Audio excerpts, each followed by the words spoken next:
lucrative, helping startups stay up, mill, making sure you're paid up, paid up. Describe the podcast is end corporate.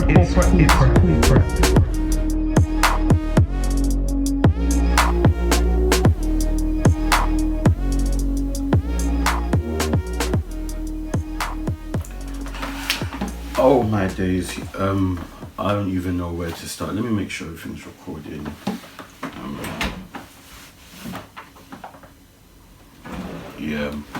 I don't even know where to start because first of all, setting up has been a nightmare today. Everything seems to be going wrong, so I'm going to keep this podcast short and sweet. We'll see how it goes. You know those ones, you say it's short and sweet, but it's never short and sweet. So so it's the Make It Lucrative podcast, and as fast as we came out of tier 3, we are back in lockdown. I think it's 2 podcasts ago I was speaking about how we've just come out of lockdown, and this, that and the third, and now we're back in. I've had the busiest time, and I've realized that I have to speak on consistency from a different aspect, and especially going back into lockdown, I realized that a lot of us, lockdown is a whole different world from not being in lockdown. And I know some people, they're not really affected by lockdown in the sense that they're still at work. Some people aren't furloughed, some people haven't been made redundant, some people aren't working from home.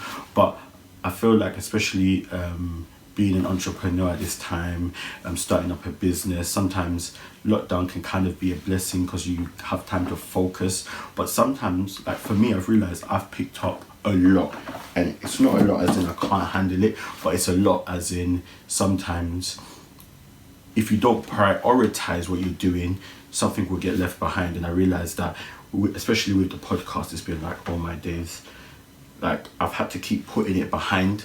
So it's just like, oh, like right now I've literally dedicated this whole day to content. Like this is my content day. Like I'm talking about I've shut my door, said nobody disturb me. I'm just doing content, and I've jumped on TikTok. So obviously I tried out TikTok first, let me be honest, and I was doing more of my ministry stuff on there, and I've seen that how TikTok is a great platform. I know for some of you that are watching that are maybe of like the older part of 20, early 30s, maybe even late 30s, sometimes you look at a new social media app and be like, listen, I'm too old for this. Like, I remember people were telling me to jump on TikTok. I even had Gary Vee say jump on TikTok, and I was like, oh, come on, man. I can't jump on another app. Like, what do you expect me to do? Go in there and start doing these dances and just for views and stuff? I was like, listen, I've got too much pride for that. God forgive me. I was like, I have too much pride for that. But when I jumped on and I saw the organic growth that TikTok has, I was just like, right now for me, it's kind of like TikTok over Instagram. TikTok is one of those apps you'll just be swiping for hours. If you have no discipline, you'll just be stuck on there. Literally, I saw one TikTok clip with somebody going outside to check the mail on TikTok in the morning, and then showing that he was standing there till the evening. It was funny, but it made so much sense because sometimes I would just be on TikTok just like, wow. And it's just like you can literally be stuck on there, and especially it's such a creative place, and it's such a place that it's a place that you can really kind of dig your hands in and just be creative, and it's an open space and it's a nice community. Obviously, you know, there's always the negative people that always want to be on common platforms and be negative, but other than that, it's a good place for organic growth, for reach, and I'm talking about global reach out. Ministry wise, I'll be connecting with people in the States, in Asia, and I just love it, man. So I really encourage people. We're going to get the Make It Lucrative TikTok as well. So we're going to be putting all our stuff on TikTok platform for everybody to check out. I encourage you. I'm not doing any promo for TikTok. I just think it's good for stuff. I think it's good for everybody. Like, if you have something that you're interested in that you can talk all day about, jump on TikTok because there's somebody there that'll actually listen to you. But yeah, I was speaking about consistency. And like I said, I've dedicated the whole day today to being consistent for content. Today's my content day. So it's literally after this, I'm going to shoot some TikToks. I'm going to do some stuff for Instagram, all of those kind of stuff, because I've seen the need for it. And the reason I decided to get a content day is because my days have become so busy. Like, even with lockdown, for me, it's even become more busy, because it's like you kind of see it that you have more time on your hands, so you end up picking up more things, and then those things actually become important. So now it's like, whatever I have to do, it's not things that can just be pushed aside, and then they have to also coincide with living life. So today I've kind of want to talk about how to survive a lockdown. When you say that, I remember somebody was just like, I've realized that COVID's made me realize that if this thing was, if we went into a zombie apocalypse, we'll all end up being zombies in 2 weeks. I rebuke that in Jesus' name though. But how to survive lockdown. Now, I know a lot of people that would be like, oh, don't listen to people that say that you don't have to be productive in lockdown, this. You don't. Really and truly, you don't have to be productive in lockdown at all. But I'm a person that likes to find a positive in everything. Why would you not want to take advantage of all this free time that you have? Like, why wouldn't you? Why is it such a bad thing? You know, sometimes you'll speak to people and they'll make things look like it's such a bad thing. Why you have this free time? Why wouldn't you like to just take advantage of it in general? Do you get what I'm trying to say? Like, I've always wanted to start a podcast, and what I didn't feel like I had at the point was time, even though really and truly we all have time. It's just about prioritizing, but I'm not getting into that. That's just a disclaimer. But I always felt like I didn't have time. When I went on to furlough in lockdown, and I realized that I'm just at home, why not? Why I have all the time in the world. Why shouldn't I start a podcast? And I'm not saying that everybody, just because you're on furlough or lockdown, just start a podcast, but there's so many different things you can do. Now, one thing that I feel like is good for everybody, especially startups, business people, entrepreneurs, content creators, is working on you at this time. I know the last 3 episodes I've been really screaming out this whole self-development thing, because I think, especially in this new world, that like system that we're in, understanding how things are changing, the best thing you can do for your business, your brand, is to work on yourself. Work on the way you speak. Work on the information you take in, what you know, your knowledge. Grow yourself. You know, work on your health. You know, work on your well-being. I remember, especially since I started this, I've realized that, you know what, me personally, the way I speak, I need to work on it. I don't like to blame an area, but sometimes when I speak, I'm just like, it's the Brixton in me. I remember being younger and I just loved speaking slang. My sister would just be like anti-slang. She was like, I don't want to sound like I'm from Brixton. I was just like, nah man, I want to sound like I'm from here. I was just like, now it's stuck on me. Now I'm literally there repronouncing words properly, like, oh, you don't pronounce that word properly. Like, I'm not trying to sound like that, and that's no diss to anybody that might speak a certain way. I just know for my own brand, I want to sound a certain way, and I know the benefit of it's a development for me. I know somebody's not gonna like that. It's just like, oh, why do you have to sound this way? I just think for myself, the way I want to sound like that. So you get what I'm trying to say. I keep the cool, you get me, but I have to push in a little bit of that corporate, because some people are going to be like, when I watch this, I just see the cool, but I don't see the corporate. And somebody's going to be like, I don't see the cool or the corporate. I remember recently somebody called me a neek, and it took me back to secondary school. It touched the place in my heart that I was just like, what? And I just ended up stopping. But anyway, that's by the way.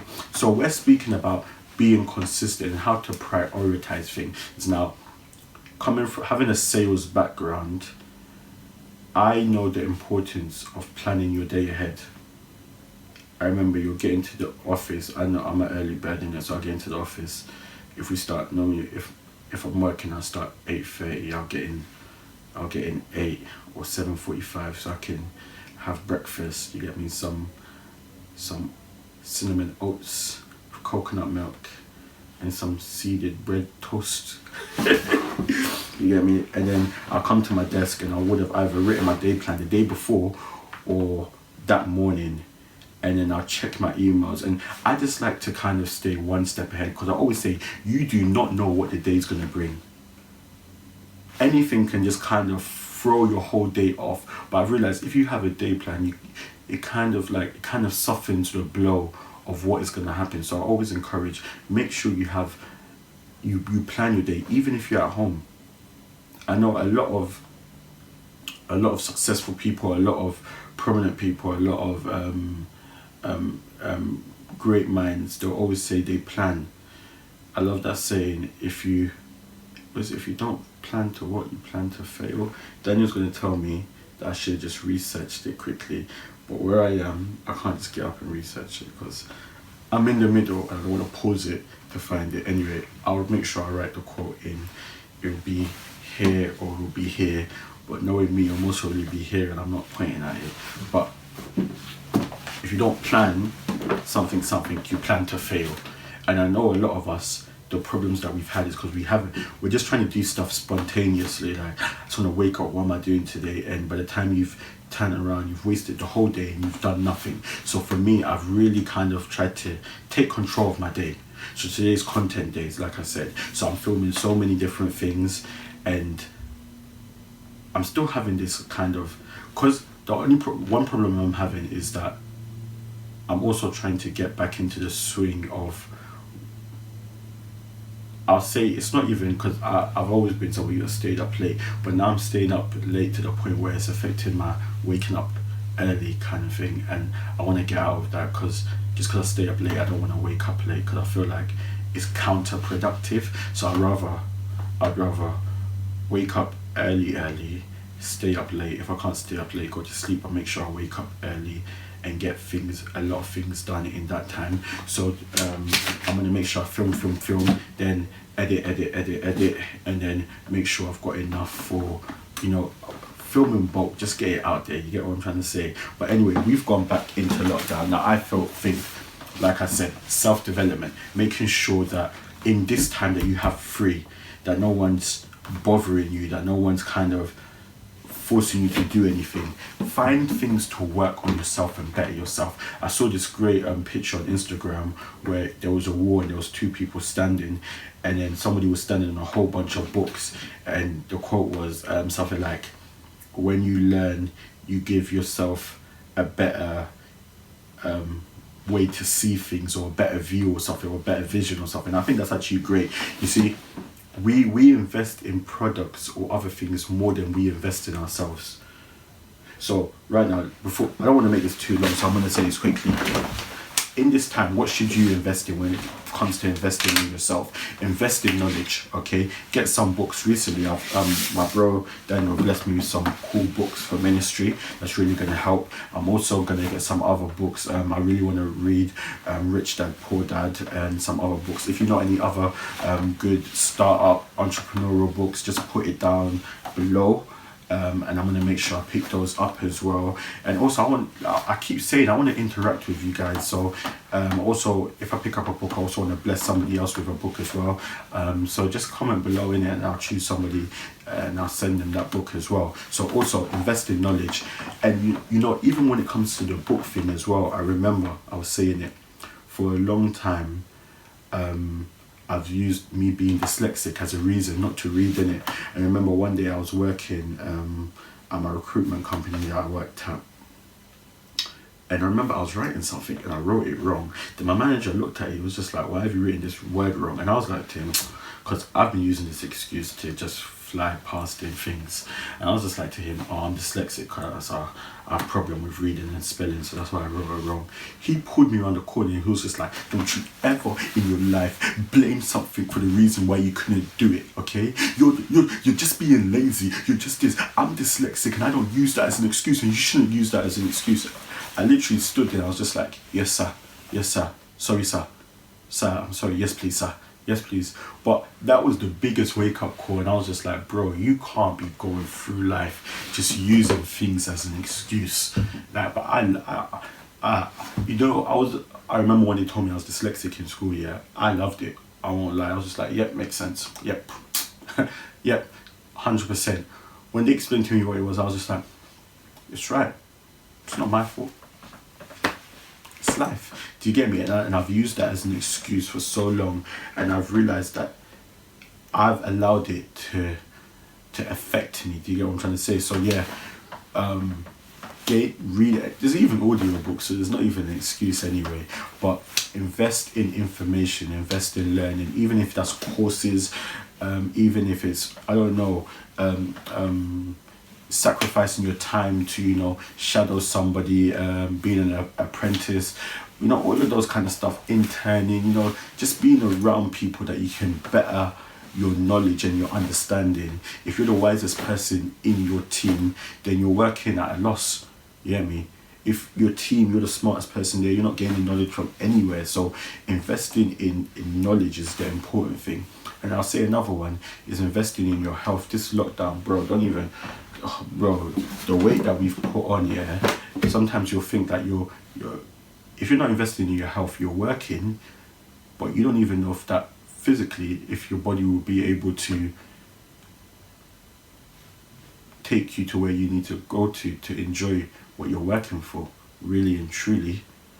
And I think for now, those are the main two things that I really want to speak about, because you have to invest in you have to invest in yourself, and knowledge and health.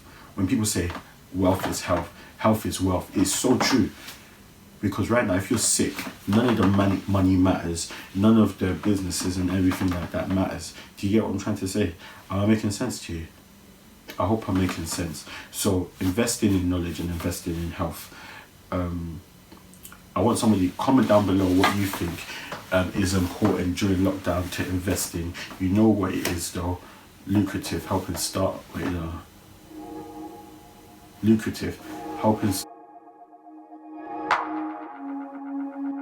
Lucratif, helping start, stay up, mill, making sure you're paid up, making sure you're paid up. Describe the podcast, it's corporate.